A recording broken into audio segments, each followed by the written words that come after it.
Hello students, let's see this question. So the question is, which of the following solution will exactly oxidize 25 ml of an acid solution of 0.1 molar Fe2 oxalate? Okay, so basically हमें इस question में बताना है कि इनमें से कौन सा वाला है जो इस सॉल्यूशन को क्या कर सके, बिल्कुल ऑक्सीडाइज कर सके. ठीक है, तो यहाँ पे की कॉन्सेप्ट अगर हम देखें, की कॉन्सेप्ट आपका सिंपल लगेगा, लॉ ऑफ इक्विवेलेंस वाला, जहाँ पर हमें इक्विवेलेंस को क्या करना होगा, इक्विवेलेंस को इक्वल करना होता है ऑक्सीडेशन और रिडक्शन वाले.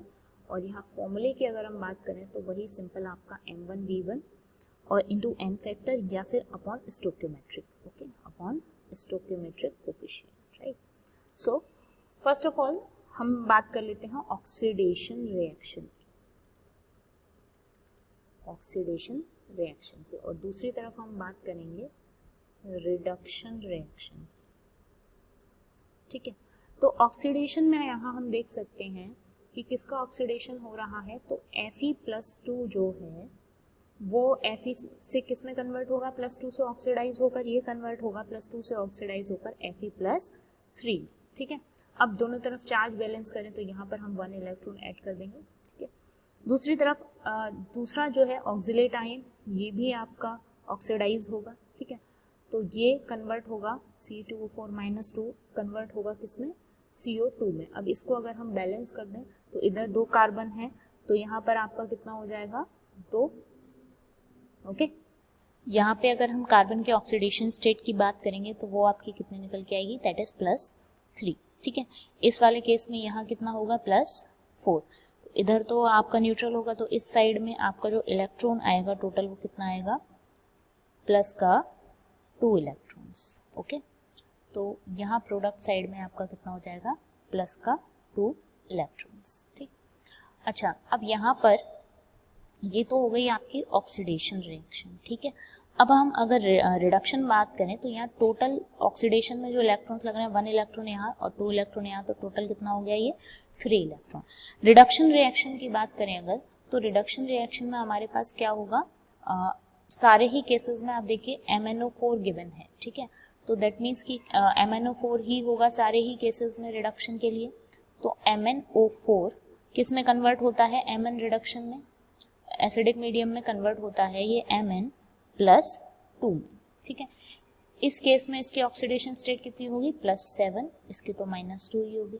तो अगर हम चार्ज बैलेंस करें तो यहाँ पर इलेक्ट्रॉन्स कितने ऐड करने पड़ेंगे हमें, +5 इलेक्ट्रॉन्स. ओके, तो अब यहाँ पे इसमें 3 इलेक्ट्रॉन्स हैं, इसमें 5 इलेक्ट्रॉन है, तो इस वाली रिएक्शन में अगर हम 5 का मल्टीप्लाई कर दें और यहाँ हम कितने का मल्टीप्लाई कर दें, 3 का, तो हमारे दोनों रिएक्शंस क्या हो जाएंगे, बैलेंस हो जाएंगे. ठीक है, तो फाइनल हमारी बैलेंस इक्वेशन जो आएगी वो क्या होगी, बैलेंस इक्वेशन ये होगी 5 FeC2O4 + 3 MnO4 माइनस, यहाँ पे भी माइनस आएगा, और यहाँ आपका कुछ प्रोडक्ट फॉर्म हो रहा होगा. ठीक है, अब अगर हम सिंपली अपना लॉ ऑफ इक्विवेलेंस लगाते हैं तो वो क्या होगा आपका, m1v1, सपोज Fe के केस में हम m1v1 मान लेते हैं, इसके केस में m2v2 मान लेते हैं,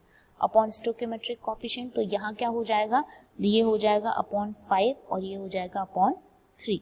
ठीक है, वैल्यूज पुट करें अगर, तो वैल्यूज पुट करेंगे तो m2v2 जो है वो m2v2 upon 3 is equal to, इसका मोलैरिटी दी है 0.1, Fe के केस में 0.1 इंटू V हमें दिया हुआ है कितना है, 25 ml, तो इंटू 25 अपॉन क्या होगा, 5, ये आपका सॉल्व होकर आएगा 0.5. ठीक है, तो अगर m2v2/3 इन सभी केसेस में हम m2v2 पुट करके देखेंगे, ये 0.5 के इक्वल आ जाता है, तो वो एग्जैक्टली ऑक्सीडाइज करेगा किसको, Fe के सॉल्यूशन को. ठीक है, तो उसके लिए हम चलते हैं नेक्स्ट स्लाइड पे. तो फर्स्ट ऑप्शन की अगर हम बात करें, फर्स्ट ऑप्शन के केस में हमें गिवन है, यहाँ देखिए 25 ml ऑफ 0.1 मोलर KMnO4. ठीक है, दैट मीन्स अगर हम M2V2 रखें तो M2V2 अपॉन 3 हमें पुट करना है.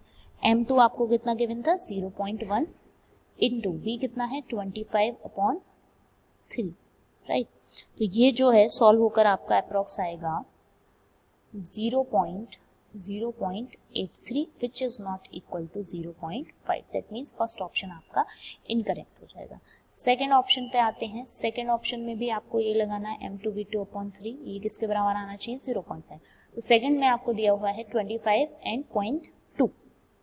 ओके, तो पुट करते हैं 25 into 0.2/3, that is it is equals to comes out to be 1.66 which is again not equal to 0.5। Okay, third option की अगर हम बात करें, थर्ड ऑप्शन में 25 ml 0.6, राइट। तो पुट करते हैं थर्ड ऑप्शन क्या हुआ आपका, हाँ, तो थर्ड ऑप्शन जो है उसमें भी हमें यही फॉर्मूला लगाना है m2v2/3 और यहाँ हमें वैल्यूज क्या दी हैं 25 ml ऑफ 0.6 मोलैरिटी। तो 25 into 0.6/3 which comes out to be 5। okay, and again it is not equal to 0.5। Last option की तरफ चलते हैं। तो लास्ट ऑप्शन हमारा फोर्थ के लिए भी हम यही रखेंगे m2v2/3। क्या है वैल्यू, तो m की वैल्यू है 0.1 और v की वैल्यू है 15। That means 15 into 0.1/3। इसको हम सॉल्व करेंगे तो ये आपका आएगा 0.5। दैट मीन्स जो फोर्थ सॉल्यूशन है हमारा वही Fe2 ऑक्सिलेट को ऑक्सीडाइज कर सकता है, बिल्कुल ठीक है। तो the correct answer of this question is option number D. I hope you understand this question. All the best.